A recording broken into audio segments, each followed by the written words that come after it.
Nowadays, there are so many Chinese that spend a lot of time on stocks and fund. They try to invest. You are being so successful as financial investors. So what do you suggest them to do? If they are successful, they should continue, and if they lose money, they should stop.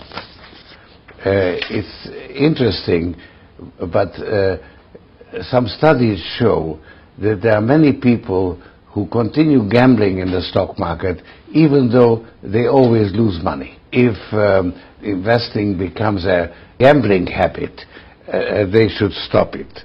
That's not very good. If you really stuck in a particular line, you should be ready to switch.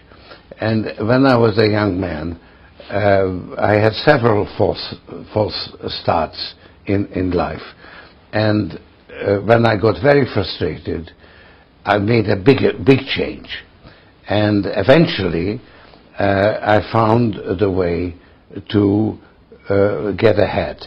So when I succeeded, kept on going. If I failed, then I changed course. But to test your ideas against reality is a very good thing. Right. Well, the young people encounter a lot of challenges. They have a lot of thinking, they have a lot of dreams in their mind, and they want to be successful. Everyone would like to try the best. Mm-hmm. Do you think there's any short way to be successful? Some people are successful sooner than others. I can only speak from personal experience. When I was young, I was thinking very hard, and I had a lot of passion and interest in wanting to achieve great things. And I couldn't translate that into practice. And that was very frustrating. And it took me a very long time, actually, to succeed. But now that I'm really now an old man, I'm nearly 80 years old, I have actually just more or less recently fulfilled the dreams that I had when I was an adolescent. And that is a source of great satisfaction to me. But it took a very long time to achieve it. The problem I had as a young man is that I didn't connect with the world. I didn't have entry into the world. The world almost was like a closed door, and I was knocking on the door, but I didn't find the key to open it. And that, finding the key, that is what takes a lot of time. And of course, the more experienced you become, the more easy it becomes to open other doors. Right.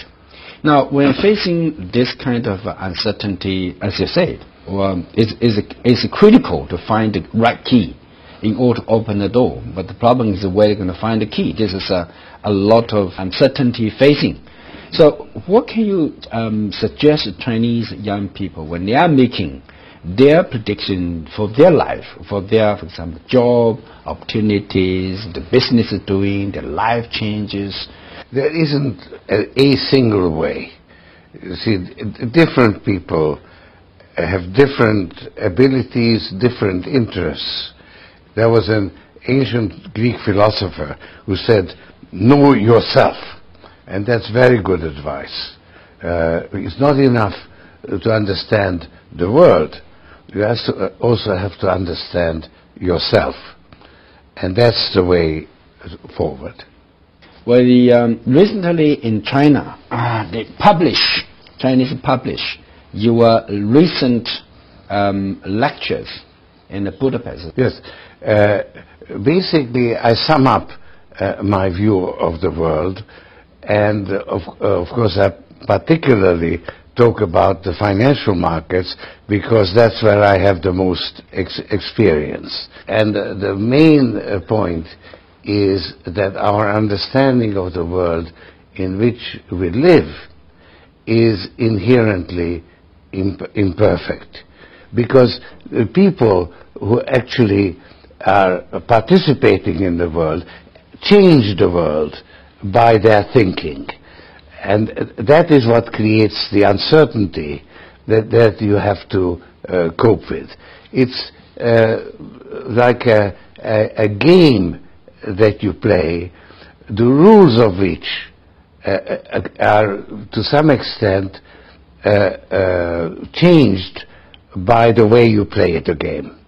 So it's a very complicated game. Many people call you an investor's profit strategist. Mm-hmm. You are able to make very well ahead of time projections. How are you able to do that? Well, you know, my prediction of the future is not usually accurate, but I do try to anticipate, and I'm also ready to correct my expectations when reality doesn't fulfill my expectations. So I think it's important to realize that our understanding of reality is always imperfect and inadequate. It can be improved, but it can never be perfect. So that way you don't lose your way. You try to find your way because you are trying to anticipate the future, but you know that if you get in the wrong direction, you then have to change a course. So you have to be always critical of your own beliefs, and at the same time you must have some belief.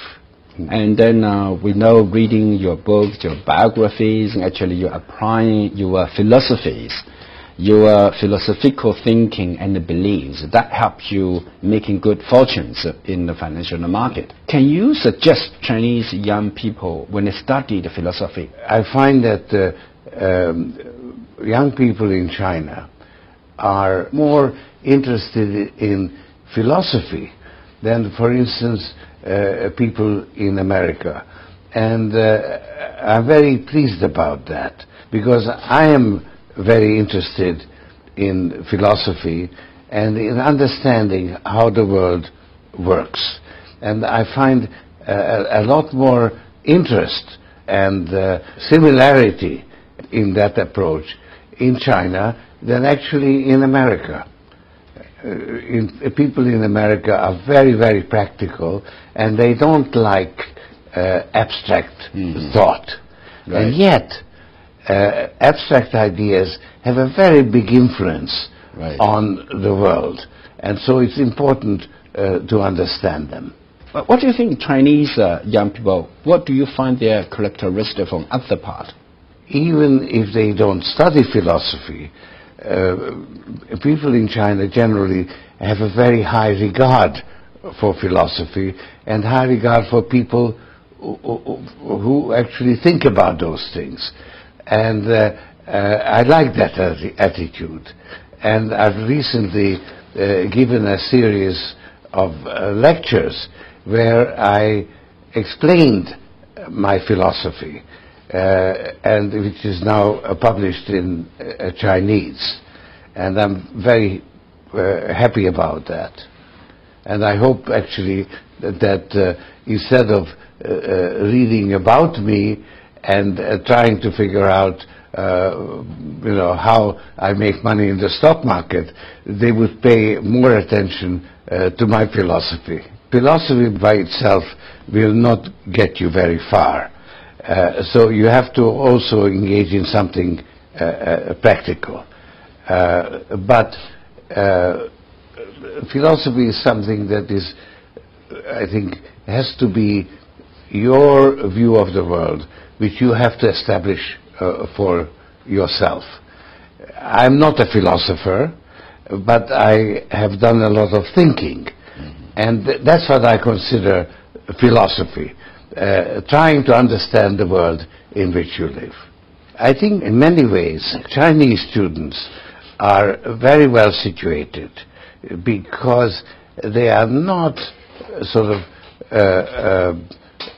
brought up with the prevailing theories in the West. So they have a more open mind. And actually, I find that they can understand or relate to my interpretation of financial markets better than, say, students who have been learning economics in American universities. In the last 25 years, both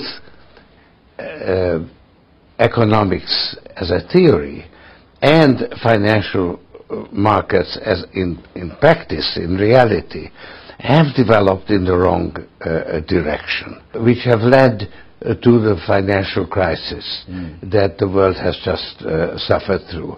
And then economic theory went into a world of its own because they tried to eliminate uncertainty and have a firm prediction of the future, similar to how you can predict the movement of the stars. So they tried to imitate the kind of predictions that, let's say, physics can give you. And that was a false track. They wanted to reduce everything to mathematical certainty.